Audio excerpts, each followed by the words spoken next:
Hi, welcome back. I'm Lorenzo. I just got back from a 2.5 week trip to Italy and I have some thoughts about what people should be packing. My trip was in May, so I did pack for a little bit colder weather, but towards the end of the trip it was 85 degrees and I can only imagine what it will be in July and August, but I do have tips for that. I have some notes that I wrote down in my notes app on the flight home while it was still fresh in my mind. So we're gonna go through those and I'm gonna share what I packed myself for my trip and how I would change that to make it better for like a July, August, or even September trip. This was not my first time in Italy, but it was my first time in Italy in May. I've also been to France and Spain and Portugal as well as Greece, and those were more in warmer seasons, so like right after August, September. So I feel like I have a pretty good idea for like at least Southern Europe what you should be wearing and packing. So this is like cumulative knowledge that I'm sharing. The number one thing that you will need is sunscreen that you actually like and will wear. It is blazing hot. It is direct sunlight. You will burn. Even if you are someone who tans naturally, like easily, you will burn. So please wear sunscreen. That's the number one thing. If you don't have a sunscreen you like here, they have plenty of sunscreen at pharmacies over there, so just pick some up while you're there. Even me, who I was trying to stay out of the sun as much as possible and was reapplying like 50 SPF like multiple times a day, I still got a tan. So don't worry, you will still tan. You will get your beautiful summer tan if you wish, even if you're blasting sunscreen on yourself. Just please do it. Next, getting into more of like what you're going to be wearing, it's going to be hot. Your clothes will get sweaty. You will be sweaty. You will be a swamp. So number one advice is try as much as possible not to bring any synthetic material clothing. Most leggings, sports bras, things like that are synthetic, so you may not be able to avoid it if you're packing like athletic clothes. But in general, synthetic clothing, if you wear it once, it's one and done. You can't rewear that. Like most clothes, I will say you will not be able to rewear other than maybe pants, regardless of what they're made of. But especially synthetic clothing, you wear it once, it's gonna reek. So avoid that as much as you can. Things made of linen and cotton don't hold smell as much, and in general are going to be much more breathable. I would also just like not bring silk if it's going to be under your arms in any way. I know silk is a natural material, but from what I've experienced, it doesn't perform as well in the heat as like linen and cotton. I feel like it's much more of a closed weave and traps sweat in a lot more. As a skirt or as something like away from your armpits, I think it'll be fine. But just a heads up, I wouldn't recommend bringing tons of silk dresses to wear. Another general piece of clothing advice is to test your clothing when it gets water or liquid on it. You're going to be sweating, like that's inevitable, but some fabrics will look very noticeable when you sweat in them while others will not. For example, I have this dress that I was definitely going to bring, but I did do a water test on it. I just flicked some water on it to see how noticeable that would look, and because the dress cuts right under my underarm, I knew that just walking around for like an hour I would be visibly showing sweat underneath my arms. So I ended up not taking that because I just didn't want to feel uncomfortable. I would say that this is probably best practice for things that are tighter underneath your arms. If you have a lot of space under your arms with your clothing, it won't matter as much because you won't have as much sweat appearing. But if that's something that bothers you, test out your clothing before. Getting into the actual pieces that I would recommend bringing. Of course, this will depend on your style and your own specific lifestyle, but in general, this is what I would recommend for someone who dresses in a more feminine way. For dresses, you will want to bring sleeved dresses and dresses that go below the knee. Granted, if you're going to be like on a beach the whole time, this probably won't apply to you. You can bring whatever dress you want. But if you're going to be in cities, you're going to want to be a little bit more covered for multiple reasons. First off, if you're going into any religious site, any kind of church, even like museums, sometimes you want to dress a little more modestly. Don't show shoulders and don't show anything above the knee.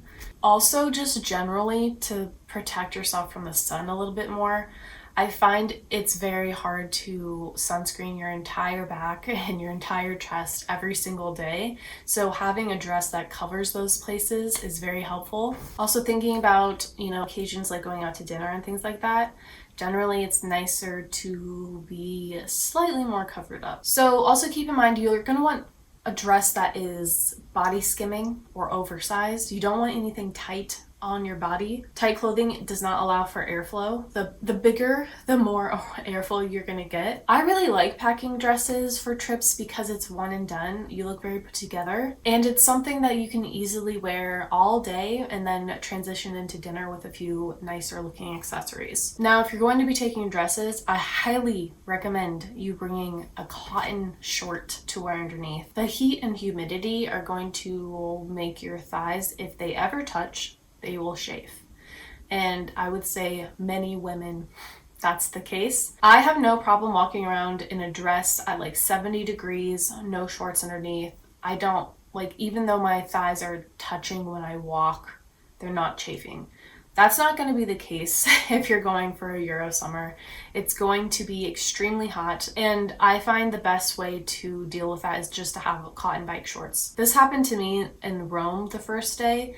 It wasn't even particularly hot. It was like 75 degrees, and by the end of the day, my thighs started bleeding. So you don't want that to happen to you. I did have to do an emergency run to the store, and luckily they had some cotton bike shorts that I could get, but just avoid all that and pack them and wear them from the get-go. If you only have synthetic bike shorts, that's going to be better than nothing. Just bring those, but cotton is going to be a lot more breathable.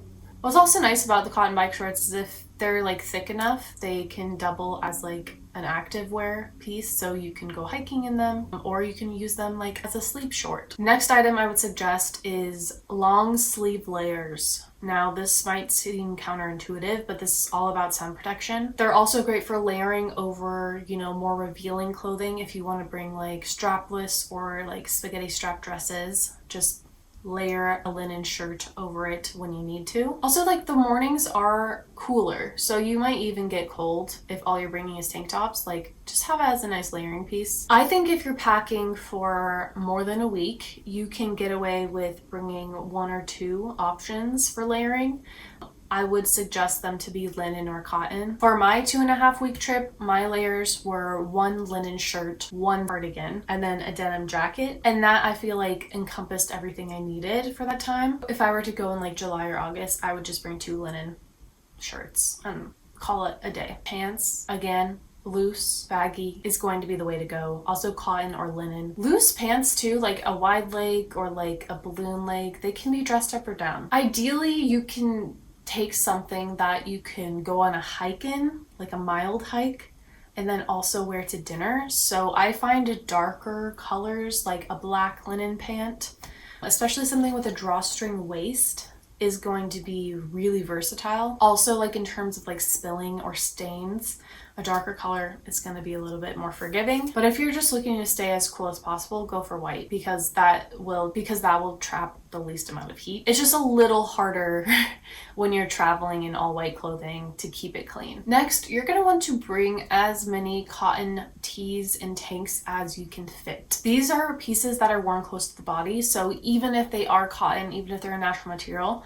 they are probably going to be a one and done piece. You won't be able to rewear them likely. The thinner they are, the better as well, because they will pack smaller, but also you will probably be able to wash them in the sink and they will dry overnight. A thicker material is going to take a lot longer to dry, so I would just advise against that. Next, you're going to want to bring a swimsuit. Even if you have no plans to go near water, you never know. At least that's how I pack. Even if I'm going to Alaska, I'm always packing a swimsuit. Yes, a swimsuit is something that you can buy anywhere in a city. Even beach towns will definitely have swimwear, but I just find it easier to pack because You can always use them as like a bra and underwear if you need them to, so there's that. Speaking of bras and underwear and socks, you're gonna want them to be natural materials. I've already gone into that, but like it's going to be so much more breathable and comfortable to wear. Also, pack more socks and underwear than you think you will need. When I packed, I think I packed 6 pairs of each for my 2.5-week trip. Granted, I was planning to do laundry. Like, there's no way that I wouldn't have done laundry. But especially in the heat, you're gonna sweat right through them so quickly. Like, I know on summer days, there are times when I go out to do things in the morning, come back, take a little nap, and then I want to wear fresh socks and underwear going out at night. Socks and underwear are just the reason that I ended up going to the laundromat every single time I went to the laundromat. I went 3 times on a 2.5-week trip, and if I had just brought 2 more socks and 2 more underwear, I think I would have only needed to go twice. I thought I would be able to just wash them in the sink. I brought some soap, and that was not the case. This might be different if you're going in like very, very hot times, but like my hotel room is nice and cool, and if I opened a window, then bugs would come in, so I couldn't really open windows. At any rate, what I'm saying is that they never dried. Like, I would wash them and hang them up, and then they would be 2 days later and they would still be damp. And that's because, they didn't have access to like sunlight or like real air because they were in a cold hotel room. I tried this multiple times at different places, and each time was the same. I ended up having to take them just to the laundromat, rewash, redry, and that was kind of what I ended up with. And that was a pain because I saw so many recommendations of like, oh, just wash your underwear in the sink and things like that. Did not work for me, and I just would have just rather packed more. And I did look at buying underwear and socks like there to have a couple extra so that I didn't have to go to the laundromat again. But I'm so specific about my underwear and my socks, and nothing looked nice enough for me to buy. I also didn't want to spend like $25 on one pair of underwear. So that's my suggestion. Just bring more than you think you're going to need. Next, playing into the sun protection, you're going to need a hat and or a scarf. People don't typically put sunscreen on their scalp. The best way to just avoid this is to wear a hat, or like I wore my headscarf most days. I liked having the option of a hat and a scarf because a scarf looked a little cuter and feminine, and then the hat looked a little more casual or masculine, so I liked being able to play between those two. The scarves also pack into like pretty much nothing, and if you have a large enough one, it can double as a top or like a shawl over your shoulders. It just like is very versatile. Next, we're getting into shoes. So I think this will only apply if you really plan to go to beaches. I would recommend some kind of water shoe. So like I've worn Teva Hurricanes in the past, or you can get an actual water shoe that is more of like, slips over your whole foot. But the beaches are not always sand. They're frequently like pebble beaches or rocks or just rock cliffs that you're going to be lounging on and then dipping into the ocean. And the rock gets very hot, and it is very like, they're jagged, There's also just glass in pebble beaches, so who knows what you're stepping on. I didn't have these, and I did go to a beach a couple days, and I just I didn't want to go into the water because it hurt my feet so bad. So if this is going to be a big part of your trip, like even looking back when I went to the beach twice, I would have just packed my Tevas for that next time because it just kind of ruins the experience. You'll want to have some kind of shoe that can go in the water that has very strong grip on the bottom so that you don't slip off like rocks and things like that. You also want something that's going to stay on your feet. So like flip-flops, like you can use those, but like they won't stay on your feet. So just keep that in mind. I've just had really good luck with Teva Hurricanes, but I saw a lot of other people wearing like full-on water shoes. Another pair of sandal I would suggest is like a closed-toe sandal, especially if you're not going to like beaches. If you're gonna be staying in cities more, I would do a closed-toe sandal. I'm thinking kind of like these like leather fisherman sandal styles or like espadrilles, things like that. The streets are very dirty and crowded. There's cigarette debris everywhere. There's, glass from broken bottles. So having a covered toe just keeps your feet safer. It keeps your feet also cleaner, and I just think it looks a bit more put together. You definitely don't want to be wearing flip-flops in the city. I think a fisherman sandal is like the perfect option for that. The other shoe I feel like you absolutely have to have is a walking shoe. You will be on your feet and walking to most destinations. My first stay in Rome, I walked over 20,000 steps, and you will not be able to do that in a pair of flats or a pair of kind of like crappy sandals unless you want blisters. In a lot of European cities, the ground is not like flat asphalt or concrete, usually like cobblestone, like not level at all. And so if you don't have like a substantial sole on your foot and like support, you will be twisting your ankles, you will be feeling every single bump underneath your foot. Again, it's going to be really hot too, so you're going to want a very breathable walking shoe. The pair I had were from Altra. I really like them because they have a wide toe box. They're very comfortable. They are a 0 drop, I believe. So if that's something that is important to you, that's a great option. I had no foot discomfort the whole time, which for me is shocking because I always have foot discomfort. But mine were made for hiking. They're very lightweight. They have ventilation. I wore these 80% of the time and had no problems. I did also bring my Dansko sneakers that I just recently got, and those are leather. They also have ventilation in them as well. And because of how soft these shoes are, they were very comfortable. These are the shoes that I wore 20,000 steps the very first day, and I didn't have any issues until the very end of the day. Kind of like right below my toes had a bit of a tender spot, but it wasn't a blister yet. And so the next day I switched to my athletic shoes and it was fine. But yeah, like I said, the streets are really dirty, so you just don't want a sandal to be your main walking shoe. Having your foot like completely covered, it's going to be the best bet. Onto bags and accessories, you'll want a zippered purse. So I don't want to be too specific about what kind of bag you should be getting because there are specific like anti-theft travel bags, things like that.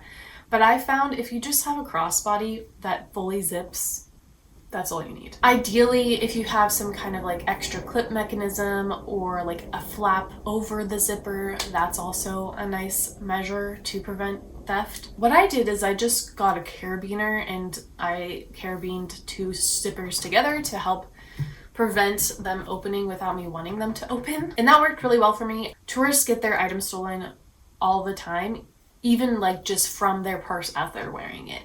So you just need to be mindful, especially in very touristy areas, like when there's a ton of people. Have your purse in front of you, in your hands.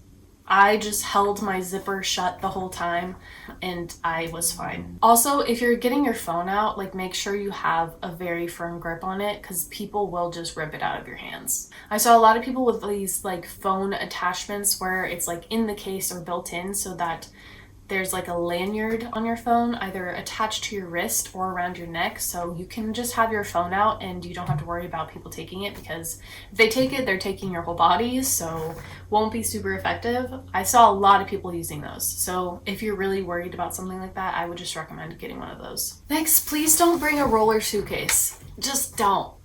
If you're gonna be somewhere, if you're gonna go to one place, 1 or 2 places, and you're gonna be there for a long time, okay, you can bring a roller suitcase and that won't be totally horrible. But if you're hopping between cities, like we never stayed more than 4 days in a place. We were going from place to place, and backpacks are the only way to go in that case. Train stations are full of stairs. Hotels are full of stairs. You are not guaranteed an elevator.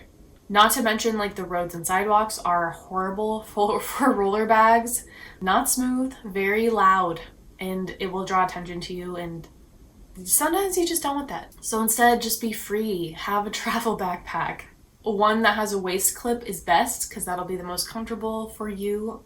But yes, even like in trains, like I always had my backpack just at my feet because, again, people will steal luggage. So if you have a roller bag, often the only place to put it is in the roller storage areas, which are not always where you're sitting. So if that's what you end up doing, like, please bring some kind of lock so you can lock your suitcase for one, and then lock your suitcase to the storage case, because people will take the whole thing. But just avoid all that. Bring a backpack, and then you can always have your eyes on it. Last thing I think is like really helpful is to have a packable backpack. If you're more of a tote person, just bring a tote bag. But I think for things like active, like hiking or really long, like sightseeing days, a backpack is really nice to hold water. You're gonna need water.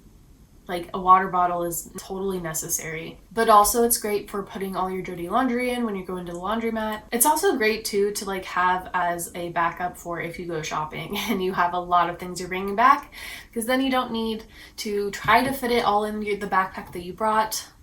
My strategy was to bring my 40-liter travel backpack with the things that I was going to be bringing and wearing, and then I also had a packable 20-liter backpack that I could use for day use, but also if I ended up buying a lot of things, I could fill that backpack up, have that be my new carry-on or personal item, and I could always check my travel backpack. So that's a hot tip for you. So these are all the things I would recommend bringing. In terms of like an actual like packing list, I might suggest something like this. It's very similar to what I brought personally. Heavy on dresses because they're one and done, very versatile I feel like, but this is kind of like all you're going to be needing for like a 2-week trip, I would say. Granted, you will likely need to do laundry, but it's so much nicer to travel light and have like a travel backpack instead of like having a checked bag and a carry-on. Like that is a lot for traveling in Europe. So this is something that I would recommend. It's very similar to what I brought. Again, you have lightweight cotton and linen clothing. You have something to dress up nice in, but also have like more casual and like hiking kind of things. I like to do so many different activities when I travel, so I'm usually in like the countryside and the city, so it can be kind of hard to pack for and overwhelming, but having a guide, something like this, I think would be helpful. Okay, these are all my recommendations. If you have any questions, feel free to comment below, or if you have tips yourself, definitely please put them in the comments for everyone to see. If you're taking a trip this summer, I hope that you have a wonderful time and stay safe. If you like this video, please like and subscribe. I make videos every week about fashion, style, thrifting, all that good stuff. So if you're into that, try sticking around. Hope you all have a fabulous day, and I'll see you next week with another video. Tschüss!